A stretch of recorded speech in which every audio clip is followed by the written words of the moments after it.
Hello friends, मैं शिवानी खंडेवाल एक बार फिर आप सभी का स्वागत करती हूँ आपके अपने channel blogs to make think में। आज फिर मैं लेकर आई हूँ आपके लिए एक जातक कहानी जिसका शीर्षक है खजाना किस्मत का। कहानी कुछ इस प्रकार है। प्राचीन काल में वाराणसी शहर में दाता राम नाम का एक गरीब रहता था। बड़े बड़े लोगों के घर में पानी पहुंचाने का ही उसका काम था। यही उसकी आजीविका का साधन था। वह स्वयं भी गंगा किनारे पर एक घास फूस की झोपड़ी में रहता था। प्रातः 4 बजे उठकर वह गंगा जी का ताजा और साफ पानी अपनी मशक में भर के बड़े लोगों के घर तक पहुंचाता था। इनमें से कुछ लोग ऐसे थे जो केवल गंगा जल से ही नहाना जरूरी समझते थे। उनके विचार में गंगा जल से स्नान करने से सब पाप धुल जाते हैं। एक दिन की बात है जब दाता राम सुबह सुबह अपनी पानी की मशक उठाए जा रहा था तो उससे मार्ग में चांदी का 1 रुपया मिला। चांदी का रुपया, और वह भी प्रातः काल में। जय लक्ष्मी मैया, आज तो आपने सबेले सबेले ही मुझ गरीब पर कृपा कर दी। अब तो ऐसी कृपा आप मुझ पर प्रतिदिन करा करो। दाता राम ने ऐसा लक्ष्मी मैया से कहा। दाता राम खुशी से फूला नहीं समा रहा था, क्योंकि उसने तो आज तक पैसे ही देखे थे। चांदी का रुपया तो पहली बार देखा था। अब उसके सम्मुख यह समस्या थी कि इसे कहाँ पर रखें। उसकी झोपड़ी तो हर वक्त खुली पड़ी रहती है। उसमें से तो कोई भी चोरी कर सकता है। यदि कोई ले गया तो वह बर्बाद हो जाएगा। अगर उसने शरीर पर कुर्ता पहना हुआ होता तो वह जेब में ही उसे रख लेता। दुख तो इस बात का था कि बेचारे के शरीर पर वस्त्र भी ढंग से नहीं थे। धन तो उसे मिला, लेकिन उसके साथ ही उसे नई चिंता पैदा हो गई थी कि इसे संभाले कैसे, कहाँ रखें। धन का होना भी मुसीबत और न होना भी मुसीबत। गरीब आदमी के पास यह दोनों ओर से ही परेशानी का कारण बन जाया करता है।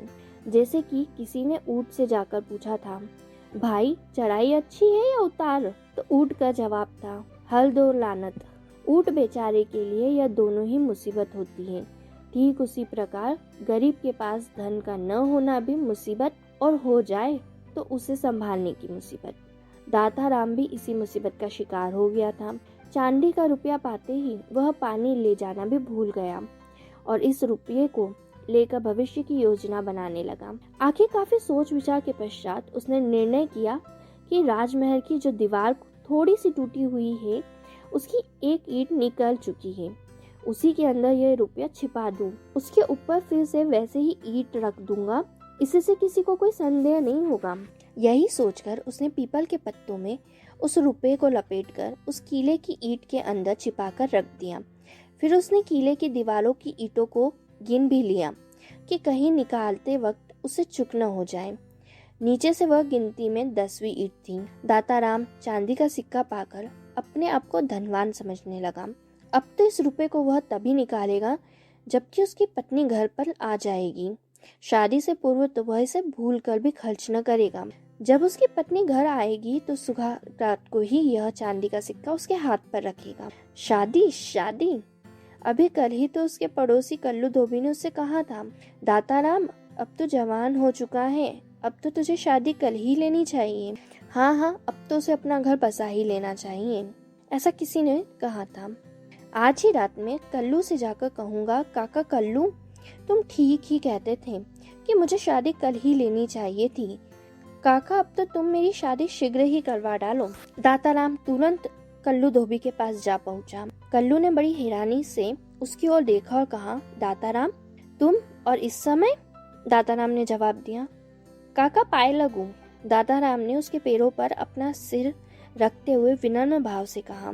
काका ने कहा, अरे भाई क्या बात है, आज तुम मेरे पैरों में क्यों गिर रहे हो? दाता राम ने उत्तर दिया, काका आप मेरी शादी करा दो।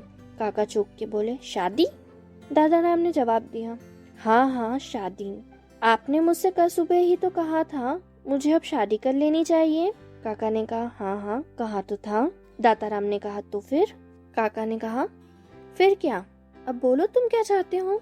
दाता राम ने उत्तर दिया, मैं शादी करना चाहता हूँ, मुझे थोड़ा सा धन भी मिल गया है, कोई परेशानी नहीं है। काका ने जवाब दिया, यदि ऐसी बात है तो मैं धनिया की माँ से बात कर लेता हूँ, वह भी मुझे काफी दिन से कह रही थी। दाता राम ने कहा, क्या वही अपनी धनिया, रामू काका की बेटी?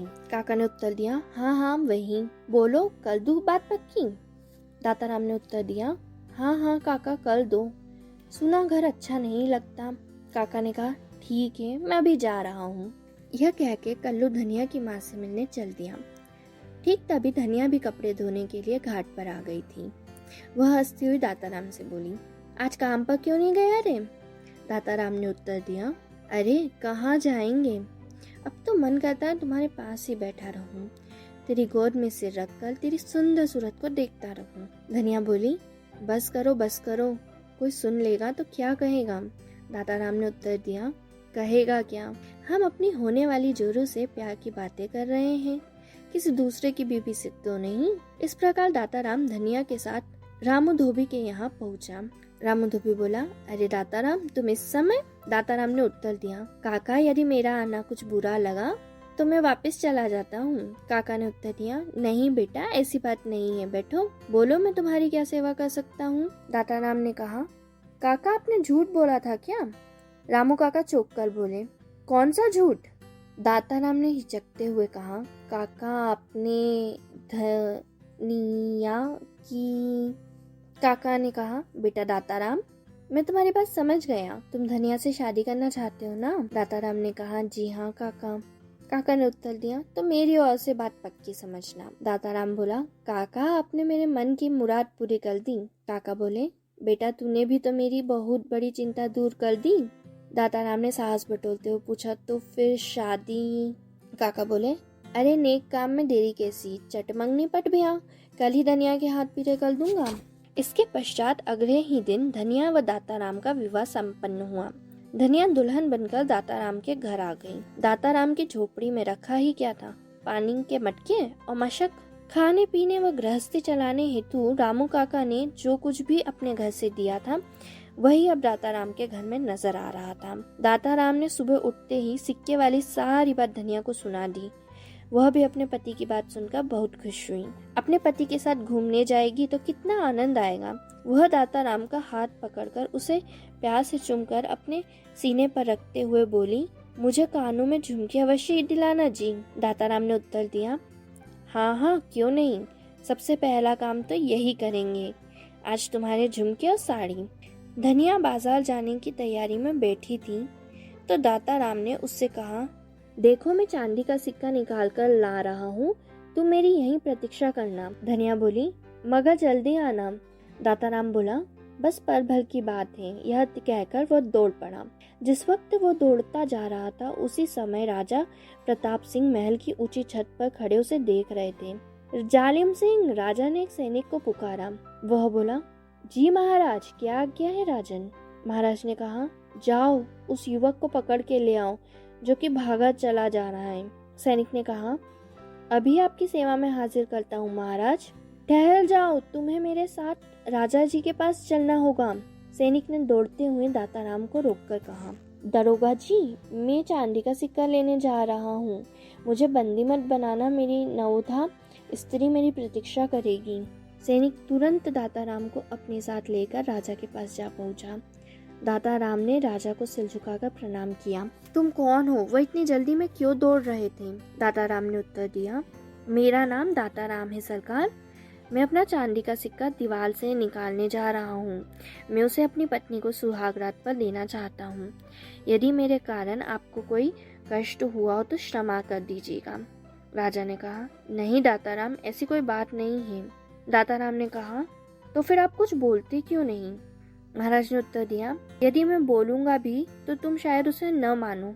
दाताराम ने कहा, महाराज का कहना न मानने की सजा मौत से कम नहीं, और मैं अभी मरना नहीं चाहता। राजा ने उत्तर दिया, दाताराम, मैं तुम्हें इस रुपए के बदले बहुत से रुपए व स्वर्ण मुद्राएं देने को तैयार हूँ। तुम उन्हें लेकर वापस लौट जाओ। दाताराम ने कहा, महाराज, मुझे आप उस रुपए को लेने से न रोकें। ऐसा क्यों दाताराम? इसीलिए कि उस रुपए पर मेरी शादी का नाम पहले से ही लिखा हुआ है। महाराज ने कहा, ठीक है, मैं तुम्हें अपना आधा राज्य दे रहा हूँ, लेकर लौट जाओ। दाताराम ने कहा, हाँ महाराज, मुझे आपकी शर्त मंजूर है।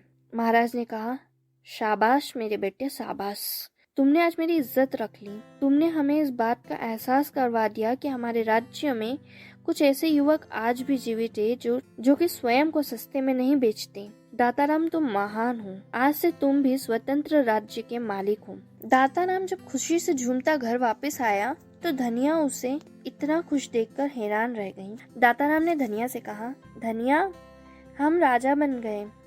धनिया चुप कर बोली, राजा? दाताराम ने कहा, तुम रानी बन गई हो। आज से तुम इस झोपड़ी में नहीं रहोगी, अब तुम महलों में रहोगी, महलों में।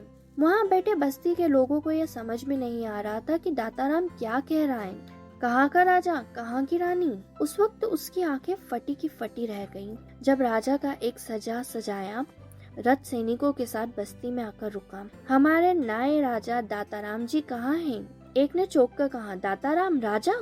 अरे कहाँ है राजा जी, आप लोग बोलते क्यों नहीं? राजा जी ने उन्हें राज तिलक के लिए बुलाया है। अनहोनी होनी में बदल गई थी। भाग्य की लकीरों को कौन मिटा सकता था? समय स्वयं में ही बड़ा बलवान है। दाताराम ने अपनी बस्ती के लोगों में 100 रुपए बांट दिए थे। सबको वचन भी दिया था कि अब तुम लोग यह सब काम छोड़कर सरकारी नौकरी में आ जाओगे। दाताराम की जय हो, राजा दाताराम की जय हो। अगले दिन राजा ने दाताराम का राज्य तिलक करते समय पूछा, तुम राज्य का कौन सा आधा भाग लोगे? पुराने महल व पुराने किले वाला भाग। वाह दाताराम वाह, तुम एक बार फिर जीत गए। तुम अपने 1 रुपए को नहीं भूले। तुम महान हो दाता। जो भी हूँ महाराज, आपका तो बच्चा ही हूँ। ऐसा कहते हुए ये कहानी का अंत होता है। आज की ये कहानी आपको कैसी लगी आप कमेंट में ज़रूर लिखिएगा और इसी प्रकार और जातक कहानियाँ सुनने के लिए हमसे जुड़े रहिएगा। धन्यवाद।